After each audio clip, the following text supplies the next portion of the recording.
Recording. We're just doing this thing. Because nothing says love like Sonny and Wild at Heart.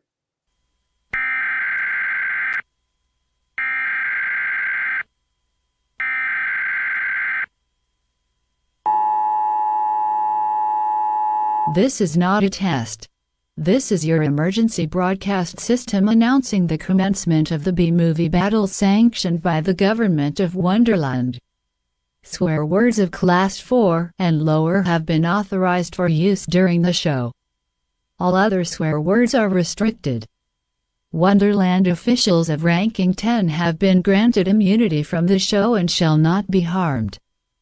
Commencing at the siren, any and all crime, including murder, will be legal for 1 continuous hour. Police, fire, and emergency medical services will be unavailable until the review concludes. Blessed be our Wonderland leaders in America, a nation reborn. B-movie battle is now in effect.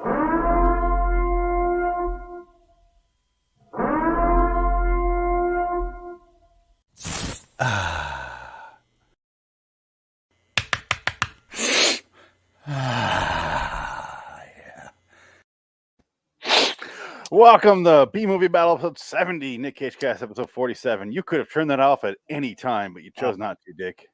Oh, my bad. I forgot I have control of that. Well, I figured you took the time out to make it.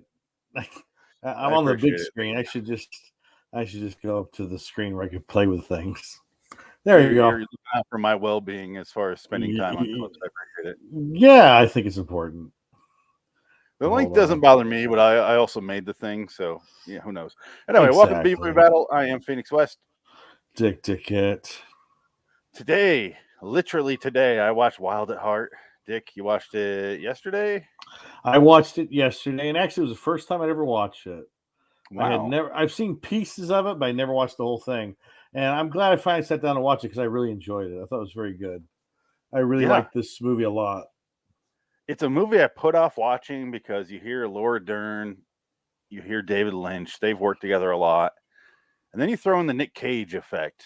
And that's kind of a curveball into the story. And I'm like, That's my leather snake jacket. It is an appendage, or it's a, what was it? Representation of my individuality. Representation of my individuality. Something like representation of my individuality and my choice of freedom. He says that a couple times. He does, and I did enjoy that. I thought that was pretty damn funny. And that was really his snakeskin coat. It was. And you hear it creaking the entire movie. You really do. It's very, very audible.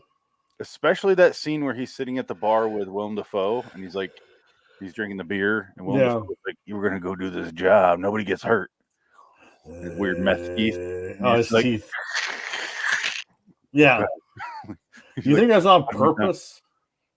There's no way the sound mixing was that loud. Like, they clearly were like, "All right, Nick, just go ahead and roll around in that thing. I'll throw it on top, and it'll cover all dialogue." I want to get more sound of that jacket. God damn it! So I do want to say one thing before we really get into it. I watched this movie on my phone because fuck you, David Lynch. Wow, that's saying something right there. Now, if you're playing the movie on a telephone, you will never in a trillion years experience the film. You'll think you have experienced it, but you'll be cheated. It's such a sadness that you think you've seen a film on your fucking telephone. Get real. Watched it on my phone and I enjoyed it. So what does that say? He's right. You're wrong. Shut up. Why don't you go fuck yourself? The first time I watched it, I definitely did not watch it on my phone. No. I only watched it on my phone out of necessity today. In 1990, did you have a cell phone that could watch TV or watch anything? That clip's not from 1990. No, I know. I understand that. That clip's from a short film era where those are on your phone. You have a phone that you can watch that shit with. I don't disagree with David Lynch, but also at the same time, I kind of hate and love David Lynch. I have a weird relationship with him. He's one of those guys that like he shades of John Waters. Because I was like, I think he's a classy John Waters. Well, I think that one bit, I'm following the movie, and all of a sudden, you got three big fat ladies come out naked, doing a porno Texas style in some trailer park, and that comes out of nowhere, literally nowhere. And I can't even show it. That sounds like John Waters to me. Yeah, it's classy John Waters. Yeah. Here's the thing about David Lynch. We've talked about him a lot on various shows. I think I would really enjoy a conversation with the man, like just a regular conversation. But it doesn't. Not a good artist does that make. Well, let's have a practice. Let's have a practice. What do you want to talk about? Oh, okay. David, I saw the movie Wild at Heart. Why the big fat Texas fat ladies? Fuck you. Okay, David. Why the constant same song throughout the entire movie and your other movies? It's the same song in other movies. I like it. It doesn't bother me. I don't notice it. So go fuck your ears. Do you want to go to Bob's Big Boy? Fuck that. I thought you liked being there. You didn't even like that. No, that's a lie. I'm so sick of these lies. David, I watched the movie on my phone. Oh, I can't even look at you anymore. I'm not going to talk to you anymore. But I love the movie. 5 packs of cigarettes and live with my transcendental meditation. That's fine. No reaction. No, go to hell. You're actually giving more answers in interviews than David Lynch does, where he just goes, yes, no. No. That's all he does. And that's the part of him I love. I just remember him being in front of Tower Records with a cow, and he was selling Inland Empire. Remember that? I don't remember the cow part, but he had a cow with him, I think. He had a live cow. And buy the DVD. It's out. Go buy it. Hollywood. And now Tower Records is long gone. I think it's like torn down, long gone. Yeah, Colin Hanks made a movie about it. Yeah, saw that. What was it called? The Fall of Tower Records or something like that? Something like that. Yeah. And now, I always meant to get around to it. I don't watch documentaries that much because I find them depressing for the most part.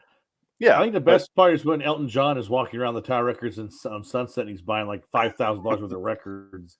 It's just like he pulls up in a limo and he just like all he does is he's essentially buying every new record that came out that day. And he's got like a stack of records that are like taller than his car.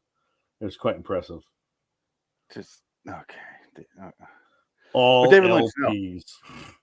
David Lynch, I both love and hate. And this is in the love category. I really do love this movie. It's not going to be high of a rating at the end. You'll find out that you might think it would based on what I just said. Right. Because I think there's a lot of faults in this movie. But this is in the category of like, he's a really good director. And this is the right amount of storytelling with the weird shit mixed in, like peppered in. And then his other movies are just the weird shit and some stories thrown in. And good luck figuring it out. This one's more of his love story. This is like a total love story. So it works as a genre. Like this is a love story. It's nothing more than that. And it has like little ridiculous sidebars where Henry D. Stanton is taken by the guy from The Crow, some black dude, and the girl from other David Lynch shows where she goes, she goes crazy. He's fuck me, fuck me. You could put the fuck so me much now. Weird shit in this movie, but it's fuck put me together now, well enough. That's what it was. Were you not constantly thinking that this movie's the prototype for Oliver Stone when he made Natural Born Killers? It's very simple. Bit. It's very a I would bit. say. Natural Born Killers goes a little bit more kukla, especially with the sitcom bent. When it goes with Rodney Dangerfield, and it's a sitcom. He's like a dirty pervert father, and he like molests her and shit. And it's just like it goes further than I would say this movie goes. Yeah. It does go further for sure, and it takes the craziness up. It's not wacky, that movie. It's crazy. Yes, this movie's more wacky. What's his name? Tommy Lee Jones' head is on a spike in the prison. Yeah, pretty much, yeah. It's thrown. Like, it's crazy. The movie's like octane up to 10. Like, just... Yeah. But this movie does feel very similar to me, especially the first half. Not so much the second half. The first half is, like, very similar beat wise. You know, it's got Right. the two loser couple who gets together. She's obsessed with them for some reason. They have to overcome the parents. And in Natural Born Killers, they just flat out kill Rodney Dangerfield. Right. Yeah. Don't they drown him in a fish tank in that movie? Yes, they do. Yeah. Okay. It's been a while since I've seen that movie, but I love it. This one, is there ever resolution to her character, to the mom's character, or she just goes crazy, right? No, she goes crazy, and the picture disappears because she spilt water on it. She throws water on it, and she disappears like the Wicked Witch of the West, which is the motif. Which is the motif that carries throughout the entire movie. Is the Wizard of Oz thing? Yeah, Wizard of Oz and Elvis. Yes. Well, this is Nick Cage embracing his Elvis, his full-on Elvis, and he never really got out of it. I think in every movie he still channels that Elvis bit. He's got that Elvis in him. This is our second movie where we can bring this up. How weird is it that he was Elvis in this movie? Look at him. Look at this front cover. It's an Elvis cover. Yeah. He's Elvis in this movie. He does Elvis. He flies with the flying Elvises in Honeymoon in Vegas. Right. Well, I'm sure that and he marries Elvis's daughter in real life. Oh yeah. Well, that's all art imitating life. It's so weird though. And life imitating art. It's just because he's such a nut. And I'm sure he probably wanted Priscilla, but he settled for the next best thing, which was Lisa Marie. And then he realized he couldn't eat peanut butter and nanner sandwiches at Graceland, so he probably was disappointed and divorced her. I'm not gonna do this no more, man. I wanted to watch the 3 TVs and sit on his commode. How many TVs do you think he shot when he was dating her or married her? Oh, I think he's still to this day. He's still shooting TV. I'm not getting that feeling. Hey, James Franco takes out a TV in Sonny. Did you see that part? No. We'll get to that next episode. Well, it's Nick Cage following his Elvis obsession to a T. Sonny is going to be a very different podcast or different. Very short. Very short. Yeah. This one I didn't want to skim through. Right. I wanted to rewatch it again because there's a lot going on in this movie. Yes, there is. Well, at the same time, almost nothing happening in this movie.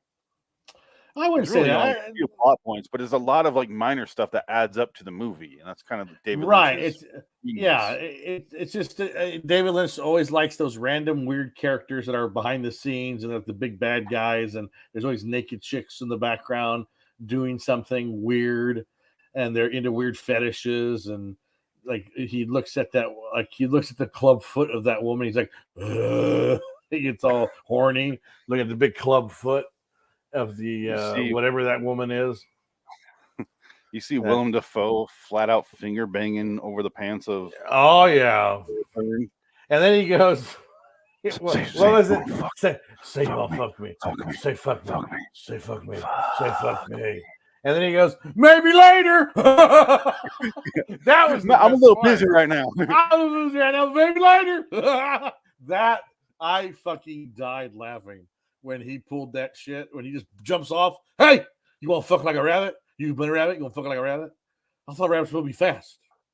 And I like how fast he moves into that because he's like, yeah, you all right? You look a little sick. Yeah, he's very calm and nice, and then he's just fucking creepy. But the second he walks in that door, it's a very David Lynch framing when he walks in there because he's got 16 feet of headroom, like my mom shot it. Right. And it's like, oh, it's creep. And then just based on Laura Dern's, you're like, oh, something weird's gonna happen. Look at his teeth. Yeah. Look at how creepy he is. You're waiting for it. He takes a full-on piss. Yeah. Did you read that interview where he really did read it? Yeah, he really did. And he felt bad because he didn't realize it didn't work and they had to clean it. Yeah. And he was like, oh, he felt bad about that because he didn't know that was the fact that was that happened. So that I would feel bad. But also William Dafoe is human. Yeah. Yeah, it's a toilet, Here's a question. Why put fake creepy teeth in Willem Dafoe's face? He's already weird and creepy. This brought it up to 11, I think. Those teeth are on 11. I just realized something. We have half the cast of Spider-Man here in these two movies. Yes, you do. We need a Tobey Maguire and we need a Kirsten Dunst. I wonder if Kirsten... Well, if you wouldn't have fast forwarded, Sony, you would have seen that scene of Tobey Maguire and Kirsten Dunst fucking in. No, I'm sure that didn't happen. In Sonny, that was not happening. Just for no reason. For no reason, they were in there. Handheld Nick Cage's. But they did have upside down kissing like Spider-Man. I saw that. A lot of upside down kissing. I was like, yeah, that's Spider-Man. That reminds me of Spider-Man. So Sam Raimi stole this no, other way around. A decade later. Oh, in this movie, Wild at Heart? Yeah, I'm talking Wild at Heart. There's a lot of upside down kissing. This is David Lynch's, to get back to the movie, this is David Lynch's romance movie. Oh, absolutely, and yeah. That's I could see the average moviegoer not liking this movie. If you're not like super into movie, like specific genres, I could see you like, you're not going to show this to your mom and be like, oh, you're right? No, you hated it. Okay. But I didn't get the romance part is really all that matters. Yeah. And the rest of it's just the chaos around that and the weird situations they find themselves in. And when I said earlier that there's not, go ahead. The awful life of Laura Dern's character, who's been raped at 13, and her father's burnt alive, had no forced abortion. She's all fucked up from her mother, and she just can't let her mother go until the very end of the movie, which still kind of just comes out of nowhere. But whatever, I can forgive that. It's fine. I don't need it. They close it enough where it's like he has that moment where she throws the water on the picture falls, and you cut back to the picture, and she starts like laughing, and she disappears like the Wicked Witch of the West. And I do like when it dissolves to the circle shot and the family. Yeah. Like clearly supposed to be the crystal ball. Like even the opening shot when you first see it was a literal crystal ball, and you never see the you see the crystal ball about I think 3 times in the movie. But it's never like all in threes. The first one is you see the hand into the frame on it. Yeah. The next one's like there. No, the hand comes in the last one. Oh, okay. The last one, it comes back. Yeah, the last one comes back. So it's like that pudgy hand with the nails. I did have to do some skimming to be ready by showtime. Oh yes. Okay. That was at the end of the movie. He sees the crystal ball again, and he goes, "What do you faggots want?" And they beat him, and he goes, "I want to apologize for calling you guys homosexuals." Yeah. You guys are really up my. I'm so sorry for calling you gentlemen homosexuals. Yeah, I was going to quote you that in the chat, but I'm like, we say that word enough. We're good. Yeah, it's funny. It was funny. It works in this movie, the context of this film, because I thought that was. Yeah, I thought it was good. That was Diane Diane Ladd's gang was going to kill him, and that was going to be the end of the movie. I didn't realize it was just some random gang. It wasn't like it was a setup. It's a multi-ethnic gang, which doesn't exist in real hilarious. Life at all. Japanese guy, Mexican guy, black guy, white guy, and they're all getting along. It's peace in the real world. Hands across the world, and they're a gang. And it's like 80s warrior gang from the rejects. I was just going to say, you expect Charles Bronson to show up and shoot him down with a handgun this long. That's my car. Hey, scumbag. We're stealing the fucking car, man. What's it to you? It's my car. It's my car. Fuck, you gonna die then. You about to die. Like, they blow him away. That just totally blows him away. He buys a new car just to kill these 2 people. He's so excited to shoot him too. So wonderful. Death Wish 3 is a Death Wish 3. Death Wish 3 is a fantastic film. I recommend everyone go see it. You got Richard Lynch. Not related to David Lynch, though. Richard Lynch is not in Death Wish 3. I thought he was. No, it's the guy from Willow.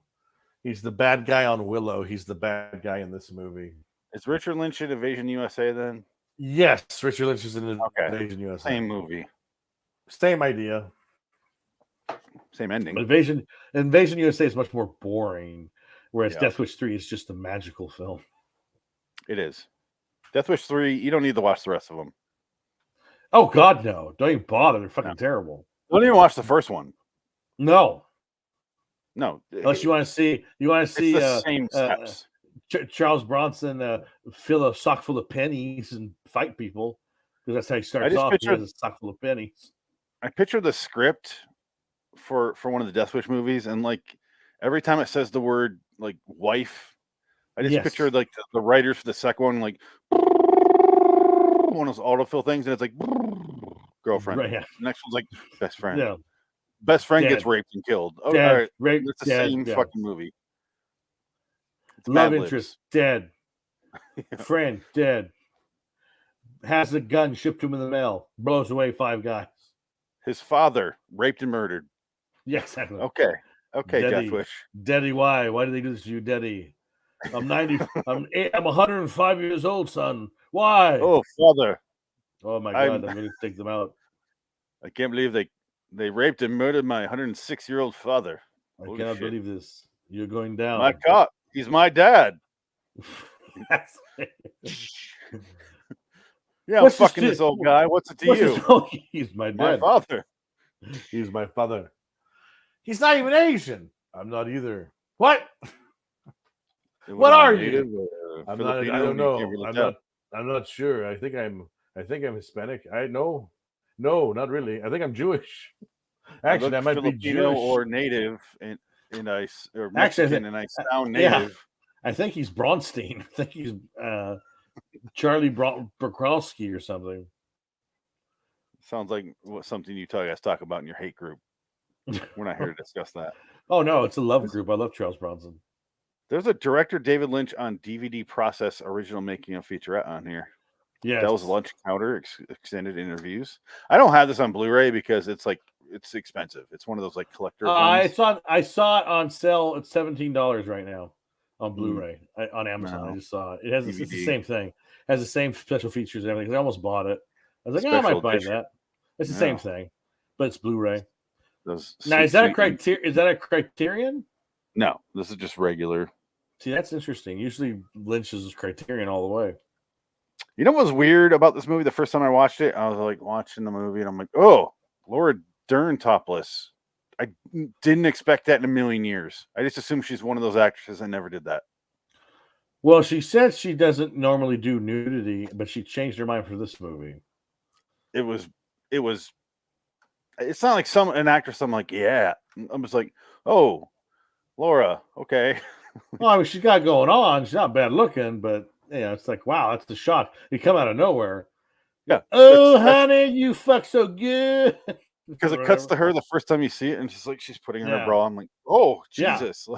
That's my burning memory of this movie when I was a kid and it was on TV. That was the first thing I saw. And I was like, what the shit is this? And why am I interested? I know both of our movies today have someone in a black Speedo underwear, a man. Nick Cage in this, and then Franco in this. Well, because I think that's Nick Cage's go-to underwear. I love it. He wears them in every movie. I see him. I've seen him wear them. Yeah, he buys them in bulk. Except in Mandy, he's wearing like the 80s tidy whities. Yeah. Well, that was more like a joke. I think that was like Cosmatos was making fun of him. Gotta be. He's like, listen, George, I'll bring up the black pair of underwear I have. I got my black hoodies in there. Come on now. They're not doing that. I don't know why I thought like that. I know Nick. Actually, I think George Cosmatos talks like. No. Talks, hey, how you doing, Nick? Hey, it's George. It's me, George. What's going on? I think he talks like that. I think he's like Bronx or something. Isn't he Greek? I have no idea. His dad directed Cobra. I know that. His dad was a director in the 80s, in the 70s. I think he was the director on Tombstone, but he fell apart, and Kurt Russell had to finish the job. But he gets credit for Tombstone. He still gets directorial credit, and everybody says that Kurt Russell directed Tombstone, which is kind of interesting. He gets no credit for it, and he's never really directed a movie ever since. Kurt Russell. I can't think of a movie he's directed. He's constantly working. He doesn't have time. I guess. You know what happens when you direct a movie after you're an established actor that's successful? Hey, say what you will. Roger Ebert gave Sonny a glowing review. 2 male prostitute thumbs up my ass. I love it. Here, cocksucker! Get out of here! And so, Wild at Heart. He's my number one client. You don't mess with him. Do we even need to discuss the plot of Wild at Heart? Well, it's simple. It's just they're on the run because he wants to marry her. He wants to take her to California. So they're from, are they from Texas? I don't think so, right? They're from like the Midwest. They're from the East Coast. It says in the thing here. Let's find out. I can't remember. I think it was like North Carolina. Is that what? Okay, because they're going cross country. Yeah, I'm pretty sure that's what it was. Yeah. Well, both movies take place in New Orleans. There's both heavy moments of New Orleans in this. Well, I noticed. Cage has and we'll talk about this more during Sonny. In fact, I'll save it because that's clearly just New Orleans based. Yeah. But basically, the whole thing is they're in love. They're trying to escape and get away from the mom, who's hired a hitman to get them. Do you notice the scene where she first hires that dude in the opening? Is that not the same stairway from Untouchables? Very similar, if it's not the same. I don't know, maybe, but I don't think so. No, it's not. It's not, because that's a different. Yeah, that's the beginning where he beats that guy's head in. Yeah. Yeah, no, that's not the same thing. That's a totally different area. It looks a lot like it. It's not it, though. Yeah, I know what you're talking about. It's not it. I'll beat his head in for you, baby. Lulu! Lulu! I love you, Lulu. So much. That was pretty good. It looked like a pie. Like you're bleeding out like a chocolate pie we buy at the store and you crack it open. Not as red as that scene where Diane Ladd was covered in lipstick. Yeah, that was hilarious. The music, the sting. Yeah. Constantly yeah. I guess, did you read that trivia where Laura Dern's son, he wanted to watch all his mom's movies, and he says, well, David Lynch told him, you shouldn't watch this one until you're 30. And he's like, well, why? It's not because your mother's naked. It's because your grandmother's crazy. And I don't want you to see that.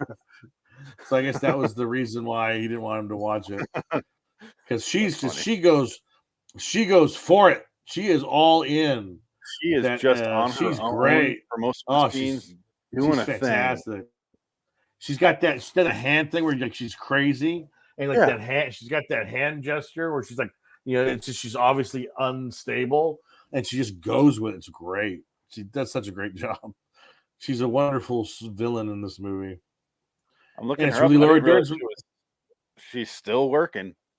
And it's Laura Dern's mother in real life. Yeah. And Mr. What's his name? Bruce Dern himself put it in her and created Laura Dern. What an ugly couple to create Laura Dern somehow. I think I'm pretty. I'm Bruce Dern. What are you talking about? I do running. I run now. I still do marathons. Great, Bruce. In his 80s. Yeah. I love Bruce Dern, but come on. That kid's a meatball. His greatest role is The Burbs. The Burbs, and then he's in Black Sunday. I haven't seen Black Sunday. Yeah, I need to watch that one. I know he's probably good in that. He plays a psycho, right? Who directed that movie? Your buddy, John Frankenheimer. I made that movie, and I didn't work for a while. Okay, so what? Fast forward. You got a bunch of side characters. None of it really matters. As far as just getting through the show. Basically, the plot is she finds out she's pregnant, and then the rest of Laura Dern's scenes is either A, getting felt up by Willem Dafoe, or B, laying in bed. That's it. Pretty much. Until the whole world is shit. It's shit. It's wild and hard. Oh, come on, baby. Don't say that. Just go to bed, Lulu. Go to sleep, honey. This movie felt like part of the reason I don't love it as much as I should is it does feel like there's a lot borrowed from Raising Arizona. Just with Cage. Well, I did borrowed a lot from himself from Raising Arizona. The panties on his head, I kept saying, son, there's a panty on your head. When they robbed the feed store. And that's another this is how you know you're in a David Lynch movie. Random weird body horror comedy. The guy gets his hand blown off, and he's like, "Where's my hand? Where is it?" And the dog runs off with it. Go get it. They can reattach it, and they're just bleeding out. And they're just like, I'm fine. It's all right. It cuts to outside the store, the feed or the bank, and that dog's just slowly trotting off with the it. The dog's running away with a hand. And I was like, that comes out of absolutely nowhere. Yeah. And then William Dafoe's exit as a human being in this movie is wonderful. He gets shot up, and then he falls on his own shotgun and blows his head off, which was hilarious. And then Cage goes, that poor boy, or something like that. Poor boy. Oh, no, poor Bobby. Poor Bobby. And he didn't know that. Now, do you think Nick Cage is that stupid in this movie where he didn't understand that he was a hitman and he was going to kill him? That's the problem with the movie. That's why Raising Arizona works better. He has agency in Raising Arizona. This movie, I never get a sense of what Cage is. Yeah. Well, because it's like, more of a fairy tale than anything else. Yeah, it's kind of like a Cage like this. Amos and Andrew and Raising Arizona are kind of like the criminal Cage of this era. And this one, that's why I said there's flaws in this movie. I never quite get a sense of him as a character. And I was reading because it's like him and Laura Dern are together as a character. They're not supposed to be separate characters. Right. And I get that, but I don't know to answer you. I guess I don't know how dumb he is. I don't know if he knows what's going on. It doesn't seem like it. They never really go into his backstory. You have a loose idea that he used to be kind of a drug runner. He's a driver for somebody. He did runs for somebody. Then he got out of it, and then he's got a violent temper. He kills people at will, at random, but then he goes to prison for it. But then he got out of prison for good behavior, and I only serves 2 years for smashing a guy's head into a wall. Pretty brutally, but I guess it was self-defense because he had a knife. He serves like 5 years for manslaughter. I'm a manslaughterer, he says at the end. Yeah. I'm a manslaughterer. That's Raising Arizona. Those lines are all out of that movie. And it's a far superior movie than this. No. But this one's still really good. I did enjoy it. She has the baby. He catches up after he gets out of prison for the heist there, which Willem Dafoe slaughters everyone. He gets arrested, goes to prison, gets out, and then she picks him up, and then he meets his son for the first time, and he hands him a stuffed animal. So he's in prison, gets out, gets his child a stuffed animal. So I'll play that scene. Podcast will call you back. My brother. Oh, he's in Japan. I assumed as much. No, but I was saying Nick Cage was in prison. Yes, for a crime he didn't really commit. He gets out and he hands his child, who he's never met, a stuffed animal. Right. I was just going to show that scene right here. Just like exactly. There you go. There's a touching scene. Happy birthday, darling. It's the same fucking darling. It's the same exact scene. But the one in Wild at Heart is much better. You don't really know me. It's okay. I'll just walk away. I can walk away. You don't know me. He don't know who I am. That's fine. That's very sweet. And then John Malkovich attacks him with his gang of ghouls. Sorry, I meant to play this one. Yeah, shakes his hand. It's a pleasure to meet you, Pace. Yeah. I like that better. And he gives him the lion.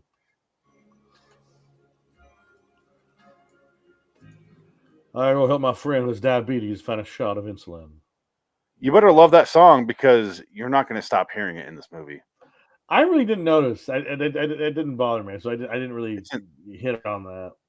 It's in so many David Lynch movies that I couldn't help, especially because I watched the Twin Peaks, all of it, and I watched this one, Fire Walk with Me, Twin Peaks, which is awesome, by the way. Right. Not as good as the deleted scenes from Fire Walk with Me. It's called like the Lost. What's it? I forget what it's called exactly. Sorry, Lost. Not Lost Cut. Something. No, like Twin Peaks. I'll look it up, but that's way better. The scenes that he cut out are like better than the actual movie was. Like, oh wow, bizarre. What is that called? Well, that's right. Well, you get Sherilyn Fenn in this movie as a victim of a car accident. Missing pieces. Well, you got Sheryl Fenn in this movie with her head cut open, and she's like, "I gotta find my purse. Where's my purse? Don't tell my mama." And then she just dies. And Laura Dern's like, she's dead. Oh my God, she's dead. Sailor. That was a bad omen, sailor. Soul sailor. And then, I found out some interesting information on that guy that's in the movie from Miller's Crossing. Same actor. Which one? The guy that's in Esposito or whatever in this movie. Esposito. Now, come on, honey. He's the guy that she hires after he kills. He has basically Harry Dean Stanton killed, and he takes over. Okay. Is that crazy fucking bitch? How good is Harry Dean Stanton? He's good. He's good and Sonny. I was just gonna say we'll talk about him more in Sonny because that's what Sonny. we talk about. Yeah, he's great. He's good in this. I mean, he's really good. He's great in this. He could play. I didn't realize that he could be so vulnerable because you just feel so bad for him in this movie. He just looks so sad all the time because he really loves her. He really loves. And she doesn't give a shit. Diane Ladd's character. Diane Ladd. I think she loves him too, but it's just she's so fucking nuts. She can't accept like one person at a time, and she could separate from it way quicker than normal people because she's just got no empathy. But he's just looking at her, and right when he realizes that who has him killed, he gets it right there, and he goes, "Oh, she did this to me," and then boom. He gets killed, and it's just like, oh man, that's rough. I feel like Harry Dean Stanton is an actor who will never get his due. I think he did. I think he's better than he was ever given credit for. Like he saves Sonny, if you ask me. It's very good, Sonny. Yeah, but he's really good, and yeah, you're right. Diane Ladd, she cares, but she seems more like a person, whoever is directly in front of her. Right, exactly, yeah. Is who she's giving her attention to and who she's obsessed with because they can benefit her literally right now. Yeah. It's not like she's not thinking long-term at all, ever. She's like, he's in front of me, therefore, fuck that guy, kill him. She's in front of the guy, she's about to get killed. I don't want you to, like, you're the one, like, doesn't connect her own involvement at all with this situation. And she likes to burn people alive. She's a big fan of burning people alive. Yeah, and there's a whole backstory about Nick Cage being there with well, he delivers Isabella Rossellini. Well, Isabella Rossellini used to be someone that he hung out with, and she doesn't tell him that he's got a contract on him. I didn't tell him nothing. But they were together. That's my girl. Yeah, something like that. And it seems like was Cage? Sorry, this is the part I had to kind of fast forward to. Was Cage responsible for the death, or was he just there? No, they show later this the guy that kills Harry Dean Stanton's in the room with her, and he leaves the bedroom window. He goes out the bedroom window because they killed him that day. Yeah, so he's coming up because he tells Laura Dern, "I was there when your dad had burned up," because he was working for DeSantis or whatever in the movie. Who was the dean in what do you call it? Miller's Crossing. You're so damn smart. You're so goddamn smart.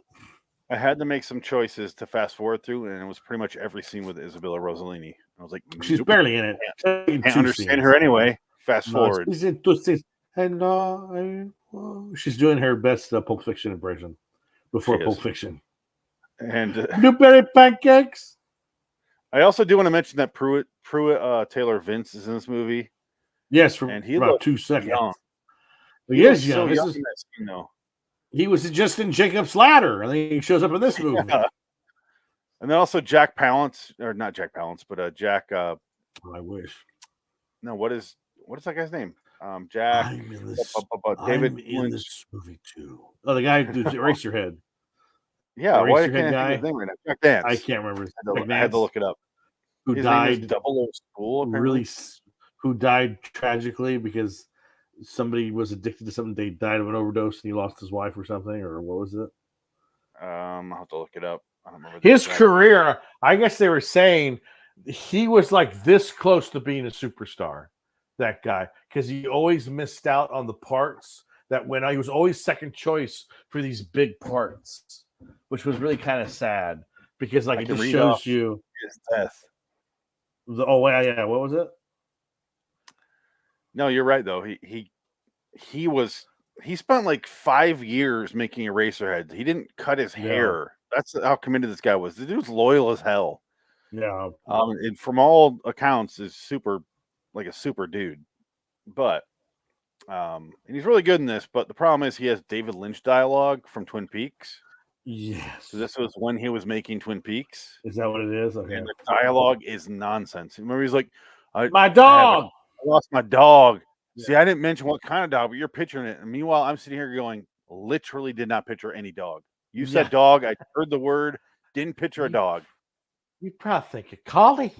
It's not. Yeah. David Lynch dialogue. And this is the part I don't like about David Lynch is there's no reason for this. Right. Maybe there is for you, but save your own edit of the movie if that's right. Whatever. Well, it's just his death. It's style. Well, it's just David Lynch style. I think he likes to be for David Lynch. That must mean something. That's got to mean something that's deeper than that appeals. But then it's like you try to ask him, he's probably like, "I fucking don't know. I don't remember." It'd probably be that. That would be the answer. I can't explain. I don't have to explain it. Like, no, you don't. But fuck you. My question would be: do you even know, or are you just throwing in there to be weird? Well, but which is where I draw the line. Shut up. Yeah. Shut up. His Jack Nance. His death was a result of a brawl in a parking lot outside Winchell's Donut Store at 438 Fair Oaks Avenue in South Pasadena, near his apartment building during the early morning hours of December 29, 1996. Later that day, around 12 noon, he lunched with Leo Bulgarini, and Catherine Case at a local restaurant. According to them, Nance had a visible crescent-shaped bruise right under his right eye, and when they asked him how he got it, he told the story about the fight by first quoting, "I told off some homeless kids. I guess I got what I deserved." Nance claimed around 5 a.m. he got into a fist fight with two dark-haired young men, possibly Latino, who he referred to as long-haired hippies or homeless crackheads in the parking lot outside the donut store while waiting for it to open. According to Nance, two homeless bums walked up to him and asked him for spare change. Nance refused to give them any money by mouthing off to them, saying, "Get a job and a haircut." And a brawl ensued where Nance received several punches to his face during the fight, and he was knocked down to the ground. There were no witnesses to the incident. It remains unclear if Nance had been drinking during the morning or who threw the first punch. Wow. Halfway done. He soon went home from the restaurant complaining of a headache. Oh, it's like the Houdini shit. Yeah. However, the head injuries he received caused a subdural hematoma, resulting in his death the following morning, over 24 hours later after receiving the injuries. Nance died alone in his apartment. His dead body, clad in a robe and pajamas, was discovered in the bathroom floor by Bulgarini, who checked up on around noon of December 30th. An autopsy revealed that the actor's blood alcohol level was 0.24% at the time. Holy shit, that's like the lethal amount of alcohol. Well, he's probably trying to kill the pain that he was having. But it sounds like he was also drinking a lot at that time anyway. Oh, yeah, no, he was fall down drunk.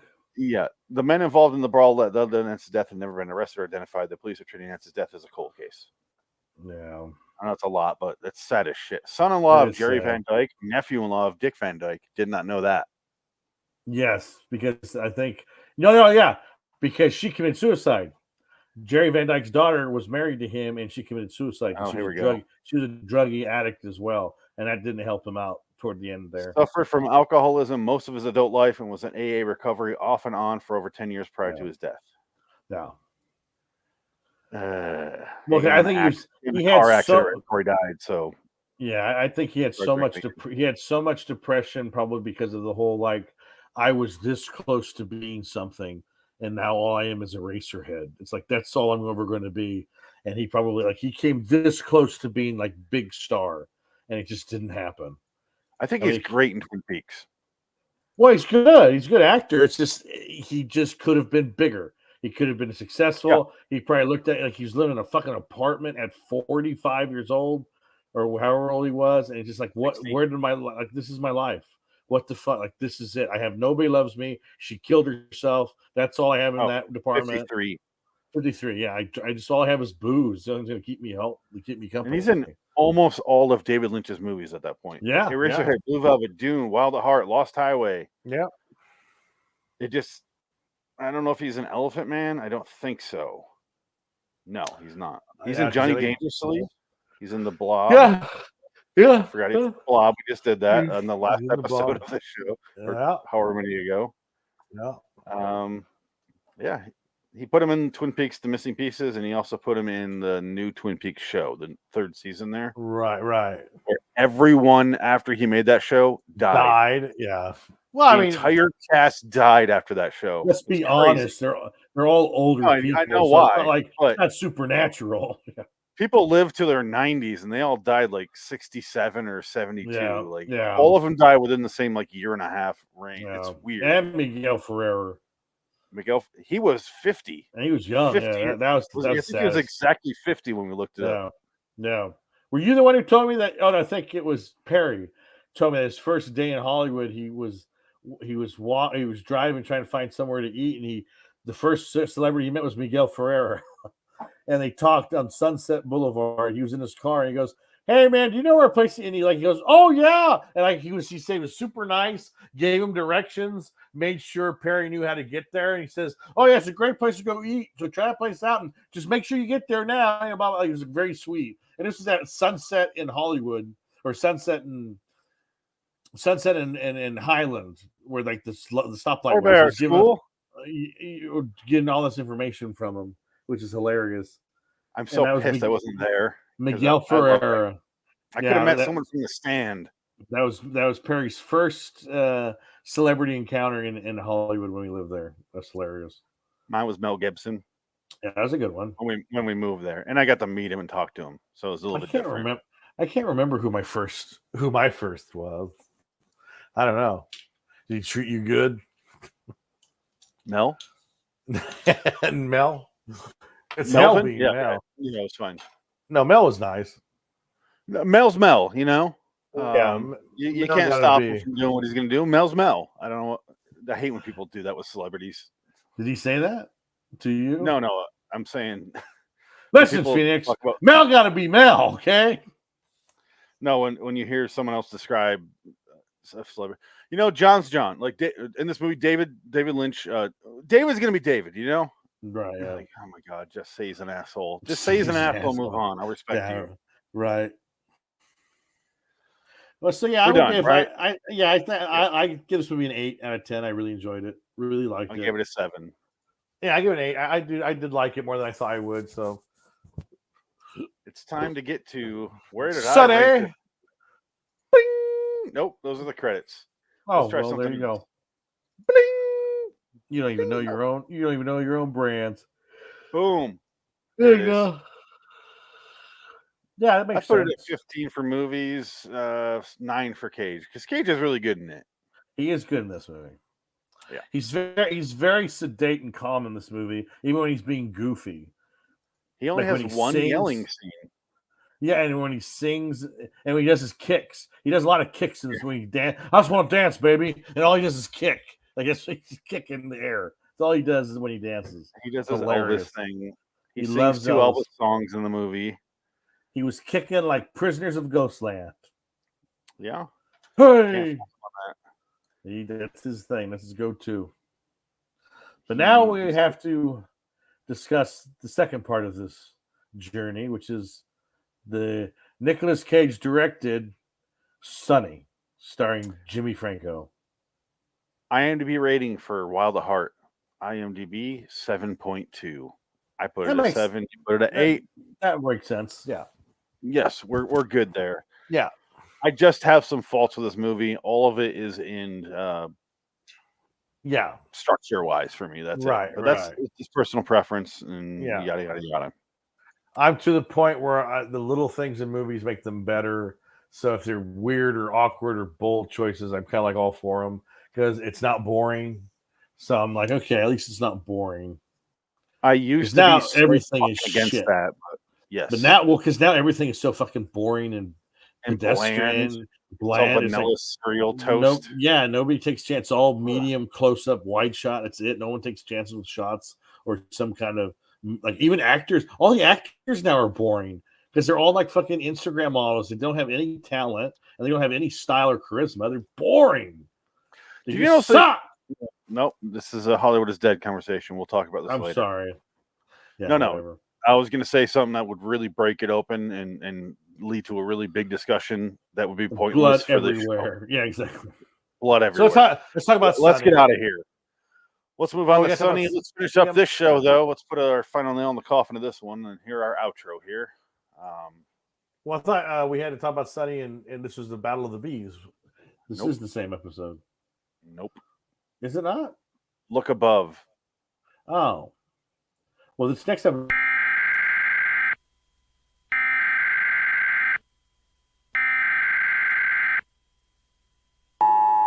Now, if you're playing the movie on a telephone, you will never in a trillion years experience the film. Now, if you're playing the movie on a telephone,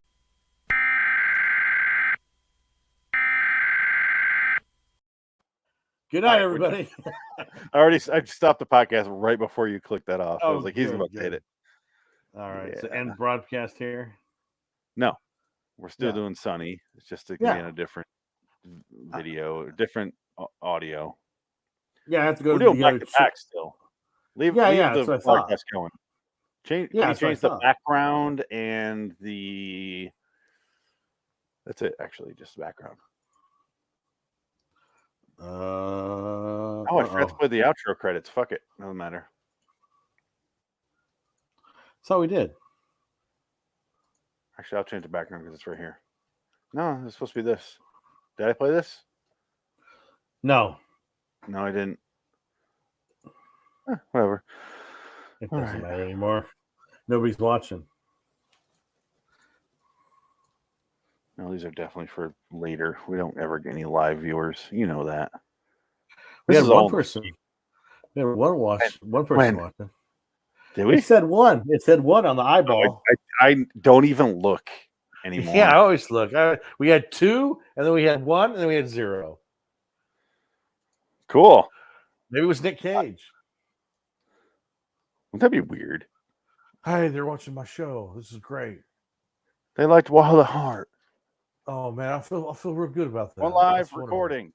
We're just doing this. I'm playing the audio from the last show. I thought so. Picture-wise from you, that's it. Now, I hope you guys like Sonny. Did you guys like Sonny? I'll direct that. I did, Nicholas. Okay, we'll do a Nick Cage interview in the next episode. You got to see a lot of middle-aged titty in that movie. Sonny, just random old tit just hanging out in the same frame. Quite a bit of it, actually. I was aroused at how wonderful the female form holds up, even at 62. Save all this. Come on. I thought we were recording. I thought we were going right now. No. I can remember remember that. To save the audio. Oh, okay. Going live. So I guess I give this movie an 8 out of 10. I really enjoyed it. Okay. All right. Now, let me switch over. Where did I save my notes? Okay. Let's delete that. I have to fix the audio for no reason. And nothing fucking changed. I still don't understand this software, why it makes me do this. Toggle off the microphone. Toggle back onto that same microphone that never left. Oh, now I know what you mean, says the software. Oh. All right, we're doing a new Boo Movie battle. New Cage Quest. I can't talk anymore.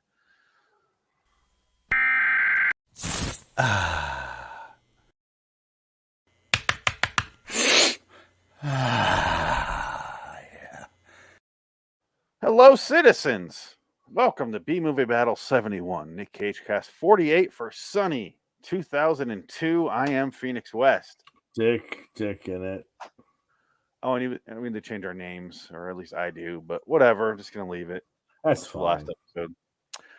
Today we watched Sonny from 2002. The only movie probably ever, you can say that after he's dead, that Nick Cage ever directed. This is true. I watched this movie years ago, and I skimmed through it today. So take it away, Dick. I skimmed through it as well, but I did watch more chunks of it for the first time on YouTube because it was free. So I watched like the first, because I read the synopsis. I read pretty much all of what it was about. So I'm like, okay, I can figure out what this is about. So I kind of just like skipped ahead. He's a soldier, comes back. It takes place in the 80s. He comes 81. Back from 81. He comes back from not Vietnam, and he goes back home to New Orleans to his mama, Nolans, and he's basically telling his mom he used to be a gigolo when he was like a teen, and she trained him, which I guess that means she fucked him repeatedly. What it sounds like to me. Very weird. And in the movie, there's a scene where she's talking about how you're the best thing I ever made. You're so wonderful. And then they cut like to him fucking some old lady, and I thought it was her. Yeah, is that the one with the titty out? Yeah. Yeah, she had a big old titty. Yeah, and I thought that was her. I was like, "Oh, is that what this is?" And it's not. I had the exact same thought when I was skimming through the second time. Probably had the same thought the first time years ago. Yeah, I was just like, "Whoa!" They went there. It's like, "Oh wait, no, that's not her." Okay, and like she only has $115 for him, and he's like, "Fine." And she goes, "I know it's 200. I got 115. Sonny, I love you. Yeah, it's fine. We like to party. I'm a good trick." And then he goes to that other old lady who gets naked on the bed, and he fucks her with a police stick. Very interesting movie. Now, I mean, I get it's an interesting movie because it's basically a film about a gigolo, which you don't see that often, and it's very Tennessee Williams. I can only think of two movies about male prostitution. American Gigolo. One of them's American Gigolo, the other one's Midnight Cowboy. Exactly. And I guess so Nick Cage, I watched an interview with him about this movie, and he said this script he got in 1980. And he said what happened was Richard Gere was attached to star in it, and then he dropped it and he did American Gigolo instead. So he had the two Gigolo scripts, and he picked American Gigolo first. And then they did Worked that. out well for him, I guess he made him a movie star, whatever. But I guess Nick Cage said he always liked the script. He always thought about it. He always had it. So he goes, one day he just thought, well, maybe I should just direct it. And so like 9 years later, or 9 years go by, and he just decides, okay, I'm going to direct it now. And so it takes another 9 years for it all to kind of come to fruition and get everybody together. And he said, like, and then the guy who was interviewing him was like gushing about the movie. Oh, I thought this was a great movie, Nick. And what were your influences? What were your first influences? He goes, well, I got to say, probably Kazan. Kazan's a big influence on me. And, you know, I just go from there. But thank you. And he talked about casting Brenda Blethyn. And he goes, oh, she's brilliant. I knew she'd be good because she's trained so well. And she could just do any accent she could. Because that's a hard accent to do, that New Orleans twang. And she just did it wonderfully. And I just knew she could because she's trained so well. And he didn't really talk about James Franco all that much. Like I don't like he got into detail. Because you kind of get the feeling that maybe he was jealous of Franco because like he was in the prime of his career at that point. And Nick was kind of on the end of his career. So I don't know. Put on a big comical fake nose that he does so often. Absolutely. Blur the camera. Put a bunch of Vaseline on there and don't stop moving that camera. Yeah, I got a big client for you. I'm treating him right. He's my biggest client. I'm a bad boy. I need to be punished. You know who your father was? How do you want to be punished? What? You know who your father was? Yeah. Fuck you. And he beats the shit out of him. I thought that's what he wanted. That was the whole thing, right? And then they break in immediately. Yeah. Harry Dean Stanton is my favorite part of this movie. Yeah, he plays his quasi-father. Light years beyond anyone as far as quality goes. That's what we talked about in the last episode. As I was talking about him more here. Yeah. I was watching the movie and I was skimming through it and I'm like, oh yeah, and I'm watching his scenes. I would stop and I would just watch his scenes and I'm like, oh, fast forward. I'm supposed to be fast forwarding and like that. I don't know. That caught me the second time more than the first time. Where first time I noticed he's really good here. Second time I was like, God damn, he's the only thing I want to watch in this movie. Right. Like I don't care about Franco. No, I for sure shit don't care about Mira Sorvino or yes, the weakest link in the chain. Safari. Yeah, I was like, I'd rather see Franco's dick than anything on her. I'm sorry, I just don't get it. I don't get it with her.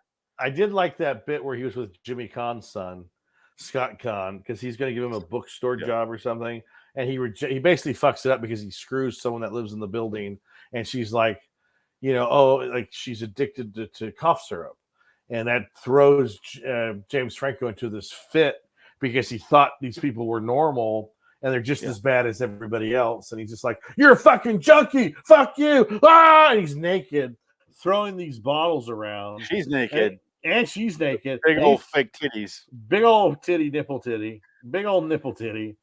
And I don't know if they're fake. I don't know if they're fake. I think it's just they didn't look that good to be fake. They look natural because they didn't look so great. I don't know. They're very, very I don't know. They were round, but not that round. Let me show you right now. Just see them. I'll watch it and I touch myself. Oh, I can't screen share, but I'm looking at them. Oh, I'm gonna look at James Franco's butt. His naked the butt surgery scars. Oh, look at the surgery scars. I love your scars. That's yourself. Halloween. Halloween's coming. I love that. Now I want her to have hair on her arm. That means she's got a hairy bush. That was JT Walsh and Sling Blade. Yeah. The late great JT Walsh has been dead for like 40 years now. Knee bomb. They say knee bomb 10,000 times in the Negotiator. And Chris Sabian. Chris Sabian like 50 times. Yeah, 5,000. That movie's nothing but names flying at you. The same 6 names, just nonstop. But knee bomb is. Come on, knee bomb! You're trying to kill us, knee bomb. Knee bomb. They execute knee bomb, Sabian. Look at that. 3 shots, center mass. They executed knee bomb. They executed knee bomb, Sabian. Chris. That movie's nothing but names. I know my name. That's right, Sabian. That's right, Chris Sabian. Get me, Sabian. Christopher Sabian. They shot knee bomb. I'm not going to talk to anybody unless I talk to Chris Sabian. Yeah, they're calling for a Chris Sabian. Chris Sabian here. How can I help you? Yeah, Chris Sabian. Can you come in and negotiate this? Chris Sabian would love to. Let me touch some children and then kill them afterwards. That's actually Kevin Spacey. Sorry, more than just you know. The character of Kevin Spacey just took over there. I apologize. Exactly. Get me, Sabian. I'm right here. He's doing what? Never mind. Do not get Chris Sabian. Holy shit. I'm gonna have sex with you Marvel and your wife. Disney. I can't be associated with that guy. Yeah, because Disney's so clean. I love that fucking Disney. Oh, I work for Disney now. They don't make awful, dirty shit. That's all. Song of the what? No. We're a clean company. Come on now. Disney didn't really hate that group of people. No. We love everyone who has money to spend. If you look, there are like posts on like BuzzFeed or sites like that. Not exactly BuzzFeed, but Disney didn't really not like Jews. It's come on. Who's paying you to say this shit? Well, of course they have to. It's a huge company. I guess they were saying if you sue Disney, nobody wants to sue Disney because they have the worst lawyers. They have cutthroat, evil lawyers that work for Disney. You go figure that one out. Which is funny because Disney didn't like the Jews. Walt. He didn't like him. He tolerated them. He didn't hate them, but they're good accountants and they could design some good stuff, write some good music. He just had to tolerate them to get his work out. So, at least he gave him a job. He paid him. Begrudgingly. He paid him. Oh, God. You sing my jingles. You get the fuck out of here. Well, you notice that. Piano compositions. Get the hell out. Well, you know what Rod Serling and Walt Disney had in common? Smoking. Huge. Smoking. Smoking, no, for sure. Because you notice anything with modern Disney, they erased his cigarettes from his hand, his digital cigarettes. Because you can see his hand is like in an odd shape. He's holding the cigarette. Put in a vape pen. Well, they just put nothing there. They just because he can't smoke. He couldn't be a man of his time and smoke cigarettes. That's horrible. It's like they just lie. What an abomination, really. Yeah, we can tolerate his anti-Semitism, but not his smoking. No, God, no. Not in California. No, fuck no. We're healthy over here. the pillar of left wing. Oh man, we're not getting into politics. I'm just saying. No, I hate Like I live smoking, here. you don't go like. I know what it's horrible. Oh, by the way, January 1st, jaywalking is legal in the state of California. Hey, I don't know if Phoenix ever outlawed it because it's just a nonstop people in the road. Well, because I don't know what it is with the city. In this state, people get hit by cars all the time because you got homeless people everywhere. They run in front of cars to get pills. So, they do that here, but yeah, it's just nonstop everywhere you go. It's fucking irritating. So all the California people went to your state. Fucking yeah, I noticed that. That. Trust me. Every day of my life. No, it's like I told you, it was like Arizona, California, Arizona. Yeah, exactly. And it's like we're starting to become outnumbered. It's like, oh shit. Yeah. Yep. You guys can have more children, start having more kids, Arizona kids. Not that I don't know. Both politics fucking suck. Yeah. So it's just I don't read them, they're all junk. It's all junk. Just what it's all shit. It's all junk. Yep. But Sonny, it stinks. Junk. I don't know. Sonny, it's okay. interesting. It's okay. It's very student film. That's what I got from it. Yes. Because I was watching it's a better made student film because he knows how to make a movie. It's just the problem is he doesn't know how to tell the story that he's making. This is what he said. The reason he took this story because it's more character driven. So he wasn't really interested in plot. He wanted to do a character study. That's what this movie is. It is a character study. It's evident, but I'm a guy who always says I like character movies, but there has to be something that it's about. Well, James Franco doesn't really hold. I mean, he's fine in the movie. He plays it, but it's like there's something about Franco that just doesn't fit. It doesn't work. No, you're right. There's something about him that bugs you. I don't even not like Franco. Exactly. It's not He's fine. I have nothing against the man. I don't want to say that's why it doesn't work for me, the movie. Because I'll be clear right here. I give this movie a 6. I like it. Yeah. I don't feel any one way or the other. I feel like it could be a whole lot better. I think if Cage were to make it now with a way more movies under his belt and a lot more experience and the growth he's had, he could definitely tell a better story. But it's just kind of my next film. I'm going to direct a little bit in some scenes. The next movie I'm going to direct is Pay the Ghost 2. I love that film. I feel like he wanted to make a movie about a man whore, so he's like, here's some elderly titties, and he fucks them. And you never get a sense of why it's like Holden Caulfield or something. Like he's angry and he's angsty, but I don't give a shit. That's not the interesting part to me. That his story is interesting as an idea, but I'm not getting that from Franco in the scenes I'm watching with him. Did you watch that one scene with Harry Dean Stanton and Franco? He's at the table and he's talking about getting a new job. And he goes, I hope you get it, son, because at least one of us can get out of here. And I would love it if it was you. And like you just see Harry Dean Stanton being so like he's crying, like he's keeping that emotion inside. But he loves James Franco like his son because he's been around for so long. And he doesn't want to see him basically turning to him like a broken down old man who's just a joke living in New Orleans. And he knows what his mother is going to do to him if he stays there. Exactly. That's why I said Harry Dean Stanton is by far the best piece of this movie to me. Yeah. And Brenda Blethyn's good. Honestly, nothing else.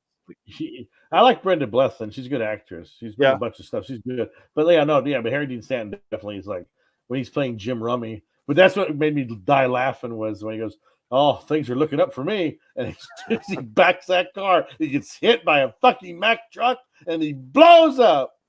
Not only does he blow, it's like he had 15 gallons of gas just hanging out with a lit match in his car. And he just blew up all of a sudden when the truck hits him. I mean, it's hilarious. I was like, it was almost like the scene from Death Wish 3 where they punch his wife or his girlfriend. They send the car down the hill and she gets hit by a car. But like it just takes the fender off, and then blows up. Like, how's that possible? Well, let's watch this because I remember him dying in the movie. I don't remember how. So this is kind of my first time in years watching the scene. Oh, this is hilarious.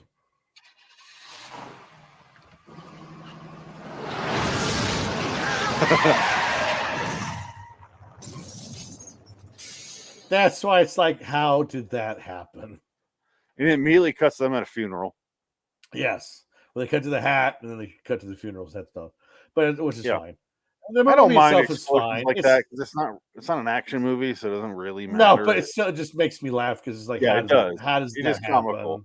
How fast it blows up. Yeah, it's like you could have just had him get hit by a car and he dies of his injuries, but they had to have that massive explosion of fire.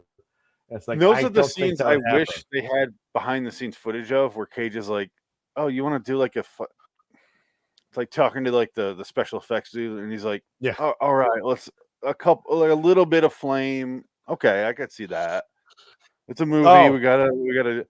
Oh, that's way too many flames, way too quickly. Oh, but the shot's shot. Like the car's ruined. I only got that one Cadillac. Oh shit.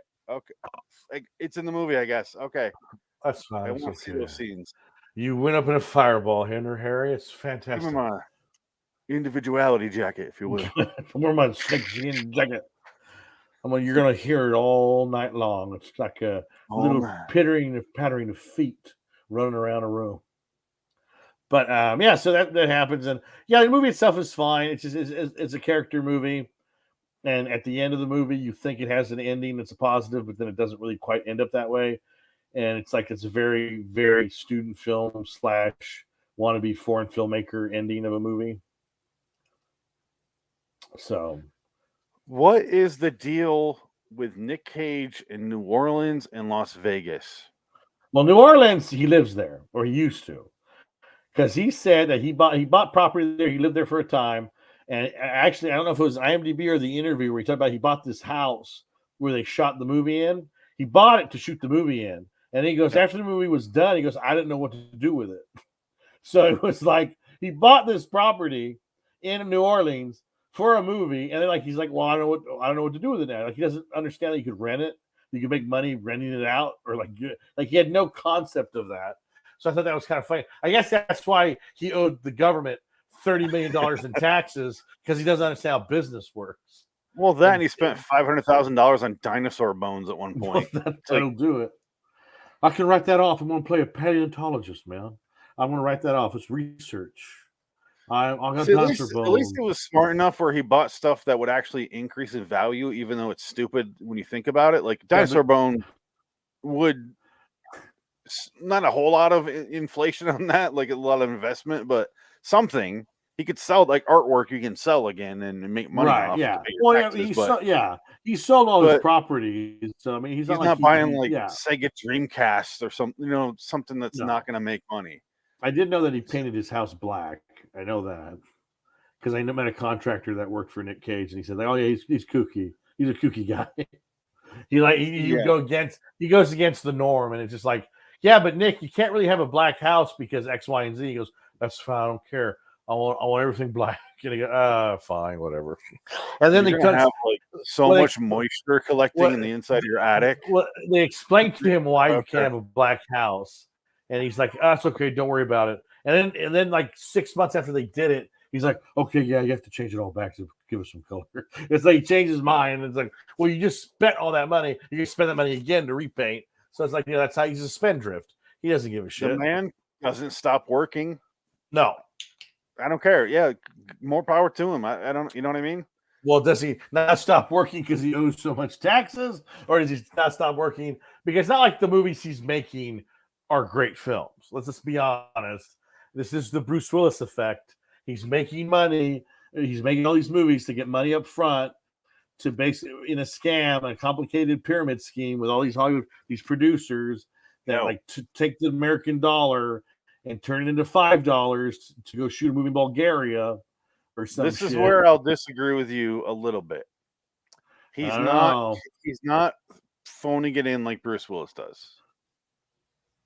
No, well, Bruce Willis has a brain disease. That's why he's phoning it in, because he doesn't know. Travolta, Bruce Willis, Halle Berry, they all did those movies, the Redbox movies. Yeah, but I would say Travolta tried just as much as Cage. I don't know. I'd say Travolta does try.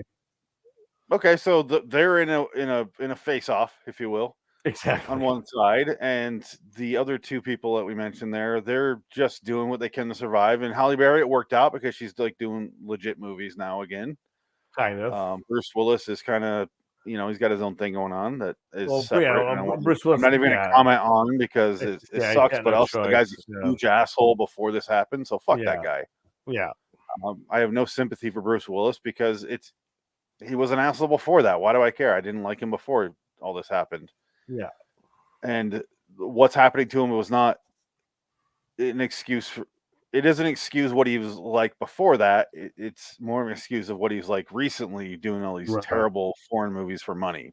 Right. But anyway, Nick Cage has tried in every movie he's ever done. There's some bad movies in there, but he does his own thing and he won't just do whatever. He's not doing like film a scene in the woods for 45 minutes. He did Jiu-Jitsu. That's the only one I could think of that even come close to that. Where it's we're going to shoot you around the cast and you're not really ever going to see them like Bruce Willis does. Right. He's in Jiu-Jitsu, which is in the woods, but he's also with the cast. He's there. Right. Now, if you want to say he's bad in those movies or the movies are bad, that's absolutely fair. I'm just going to say he's not phoning it in. But as far as taxes go that we're talking about, he always did a bunch of movies a year. So this wasn't new after he stopped paying his taxes and got caught with it. He's constantly done 4 or 5 movies a year. And he's been done with taxes a decade and a half now. Yeah, I guess. Unless he kept buying dinosaur eggs. I can't stop buying the Triceratops skulls. I buy dinosaur eggs and I eat them. I swear to God, they're delicious, but they're $1 million an egg. Eventually, I will shit a dinosaur. I can't get enough of them, man. They taste so damn good. Can you imagine a dinosaur cage crossbreed? It's gonna be great. Called the Cageosaurus. I did look up his his upcoming movies, and one of them looks pretty good. Yeah, he'll make based on the poster alone. Oh, sure. I think he'll make one good movie out of 5. That seems to be his track record right now. Well, he's got this one kind of looks like a pig sort of situation. There's not a whole lot of information on it, but I'll show you right here. This could be up there with pig. It's called Butcher's Crossing. Look at this poster. Yeah. Okay. Yeah. A frontier epic about an Ivy League dropout as he travels to the Colorado wilderness, where he joins a team of buffalo hunters on a journey that puts his life and sanity at risk, based on the highly acclaimed novel by John Williams, not the composer. But yeah, looks like a simple little movie. Apparently, they have Harry Dean Stanton Jr. Who the fuck is this guy? Harry Dean Stanton Jr. Is that not Harry Dean Stanton Jr.? Look at this guy. Oh. Damn. It's not legitimately him, but it looks so much like him. It's pretty close. Must have been standing for years. He was at Stanton. Yes. He's also got The Old Way, The Retirement Plan, Reinfeld, this is the movie he plays Dracula. Yes. Sympathy for the Devil, and Dream Scenario. These are all the movies I heard about today, except for Reinfeld, The Old Way, and Butcher's Crossing. Wow. Yeah, I think he's realizing maybe I need to slow down, choose better projects after Pig. He's like, oh, I can actually Pig and Unbearable Weight of Massive Talent. He's like, oh, I can actually do this. Yeah. I'm going to slow down and take these a little more seriously, put some thought in my character. I can still be wacky because I'm Cage, but I'll focus a little harder. I still need to make my nut. Like, I got to do National Treasure 3. They'll give me $20 million for that. I got to do that so I can get some money. They made a new TV show with National Treasure. He's not in it. That's so offensive. Well, that's probably why. They probably saved money making a show, not a movie. I could be in a show. I could do TV. Streaming's different. It's a new forum, man. There's no info on the Dream Scenario, just him and the director. Okay. Sympathy for the Devil it looks like a foreign movie. Maybe he's just trying to make some money here. Is it Joel Kinnaman's in it? Okay. Oh. Okay. No poster, nothing. Old Way. An old gunslinger and his daughter must face the consequences of his past, while the son of a man who murdered years ago arrives to take revenge. Here's a picture. That could be neat. Yeah. I've yet to see a Nick Cage Western. Oh, this is legit, like a legit movie. They're actually filming it. A lot of his ones like disappear. Oh, look at this. Here we go. I'm on the set of a Okay. movie. I'm wearing a horse. Oh, I wear my snakeskin jacket. This one is It's Reinfeld. This is the representation. one where he plays Dracula. Yeah. Nicholas Holt. There's a whole trailer here, but no, so that's a different movie. Here he is. He looks like. Does he not look like Travolta right here? Oh my god. Okay, we got that going on, and that's it. Okay. Anyway, let's get out of here. I gave this movie a 6. I'd agree. 6 is fine. It's got a 5.6 in IMDb. Critics tore it apart, but I don't think they needed to. It's bland at best, at worst, I should say. It feels like a cable movie. Like if you watched on cable, it would have been fine. It does feel like a made-for-TV movie. Yeah, it's very, very, but with titties. With titties, lots of titties. HBO made-for-TV movie. Exactly. Yeah, it's inoffensive as far as content goes, other than nudity. There's really not a whole lot there that you could be offended by. It's just what it is, and you kind of just sit there and watch it, and then you're like, oh, it's over. I don't know what I wanted more scenes of what he wanted, other than just generic. That's why I said Holden Caulfield, generic. Fuck the world, everyone's shit. I'm the best, and that's it. Well, there's that scene where he goes to an old lady dressed as a cop, and he's doing a role play thing. She just keeps the uniform on, and like she gives him $200. I'm only giving you. He goes, it's 300 because I'm only giving you 200. He goes, oh yeah, well then fine. And he looks around the room. He goes, I can probably take this TV. What the fuck am I gonna do with this TV? He throws it down and he breaks it. And he goes, oh well, see now what am I gonna do with a broken TV? And he starts like tearing shit up. He goes, here, stop. Here's your extra 100, you whore. You whore. Yeah, I remember that. And she crumbles at the 100 and throws it at him. He still picks it up. I made my point. Thank you.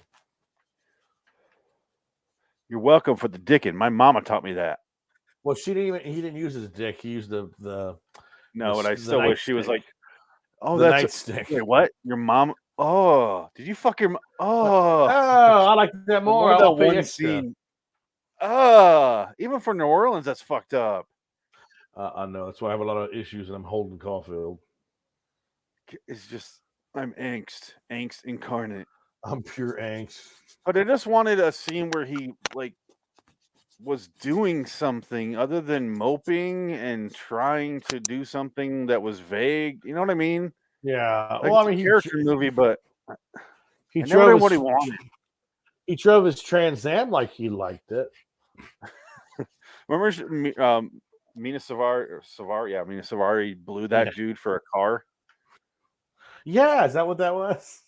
Yeah, she goes, one of my Johns offered his services. Here's your car. She throws the keys in the bed. Yeah. Okay. He never really says thank you or anything. He's like, yeah. Then he comes out of the shower and he's like, I guess we'll fuck now because you're naked. And they fuck. And it's like, oh, I guess that's love. It's just, when I say toothless, I don't mean like the prostitution lifestyle. I just mean like, I feel like all the punches were pulled a little bit. Well, he just his career, his life is over, and here he knows it. It's just sad. It's just he's just in the cycle. It's sad, but it's not. He doesn't dwell on the sadness. If he not about the sadness. If he killed himself, maybe there'd be merit to it, but he didn't. I wanted the big speech or the here's what I'm trying to do and the big failure moment. Oh, the big speech. That's from Just Friends. I don't need like literally the big screaming speech. I just mean like this is what I want to do, and he goes and does it and fails fucking horribly. But instead, it's like a series of minor setbacks that kind of puts him back in the prostitution life. Like his job falls through. Right. Yeah. Scott Conn doesn't work out, and he's like, all right. Well, he did that. He did that to himself because he just thought he thought he could be normal, and they were normal, and they weren't normal, and that's what triggered him to being like, fuck this, fuck you, you lied to me, you're all weird, and I don't want this weirdness. And it's just like, well, dude, what do you want? It's just cough syrup. No, it's drugs. It's a character study light. Yeah, I guess is a good way to describe it. It's diet character study. There you go. It's like Diet Coke with Nick Cage. I put it here. Ooh, wow. Okay. Yeah. Even though I gave it a 6, which is better than Prisons of the Ghostland, I think, but I'd still rather rewatch Prisons of the Ghostland than this. Oh, ooh, that's saying That something. movie's bonkers, but it's fun. This movie's like pressing, slow burn. I don't know if I could say that one was fun, but yeah, it was just bonkers. It was like, there's, I don't know. That was just to see the fuck you, motherfucker, that guy. Oh, we didn't even talk about Cage in this movie, did we? No, what's his name? Cage is in this movie. Is his name Yellow Acid? Acid Yellow. Acid Yellow, yes. His name is Acid Yellow. We did. I talked briefly about how he's out of focus and the camera's like, and he's doing coke, and he's like, "Yeah, I'll set you up," and he's like, "What are you gonna do for me?" And I repeated it like 3 times, the audio, and I was like, "Did Franco say I'll fuck you?" That's what I thought too. It's so muffled because there's so much noise in that room, and I'm like, did he say? Because he goes, there's a weird scene where he meets him, and he goes, "Oh, it's you. What are you doing here, Sonny boy?" And he does coke, but also you hear dialogue, like voiceover going, "I want to suck your dick, Sonny boy." Yeah. But Cage isn't talking on camera. It's bizarre. Yeah. And I'm not even going to play a clip because it's not worth finding. Was that the only one scene though, or was he in more than one scene? He's just in that one scene. He's just that one scene at the end. And it's like an hour and a half into the movie. Well, yeah, it's like the movie. Yeah, the movie's almost over by that point. And he fucks that. He beats the shit out of that dude, fucks him over, and then gets kicked out and goes back home and mopes around. And you're like, "Oh, where's Kate?" Oh no. Yeah, and Mina Suvari is gonna go live with somebody else, some asshole, or that's her daddy. Was that a John or was that her daddy? Because I think she calls him Daddy. Yeah, I think she called him Daddy. Is that what his name was? Or hey, Johnny. Daddy. He's a John. He proposes to her. He's a John. I call him Daddy. Yeah, I saved the clip, but I'm not going to play it because I don't feel like watching it right now. That's fine. Watch it. It's like 4 minutes of Cage. It's not worth the movie. No, it's not. It's interesting to see how Cage directed the movie more than anything. Yes. Turns out, like you expect, like Cage directed this is the craziest fucking movie. No, it's very. He worked with David Lynch. He worked with all these great directors. And well, that's not wanted to say that. Like, you watch a movie like David Lynch, it's different. It's interesting visually. And this movie was just kind of boring and bland. It's just like his close-ups are too close. They're too tight on the actor's face. It's like I want more room for them to kind of move around, and they look constricted that close. Because like you look at, Wild at Heart, all the close-ups weren't that close. Any of them. No. Like there's a lot of room, and it works except better. Defoe's teeth. Well, that's what he's doing. They're fantastic. Fuck. It's like right in his face. Yeah, it's brilliant. But it's like in the middle of Cage's New Orleans movies because you get like Port of Call New Orleans, the Werner Herzog movie. Yeah. Zandelay's at the bottom. This one's right in the middle. Wow, Zandelay's a New Orleans movie too. Zandelay fucking sucks. Oh yeah, that's what you tell me. Zandelay. Look on the left. Judge Reinhold. Yeah, Judge Reinhold directed that. Look at that bottom movie. Zandelay. Just Cage is good in it, but that movie fucking sucks. Yeah. All right, let's get out of here. All right. Until next time, which will be Kill Chain for 2019. I'm Phoenix West. Dig it, man. I'm going to play 2 credits because I didn't play it in the last episode. So here you go. Enjoy the credits, man. Here's 2 credits. This is the wrong one. Look at that. It's fantastic. Copyright 2022. And you get to see here what I wrote at the very end. Yep, not even here at Dean Stanton. Here, and here's this one. Here's the actual episode's credits. Yep. That's the interview I watched. Yep. And here's this. Not even acid, regardless of color. Yellow. Acid yellow for some fucking yellow. reason. Strange name. Bye.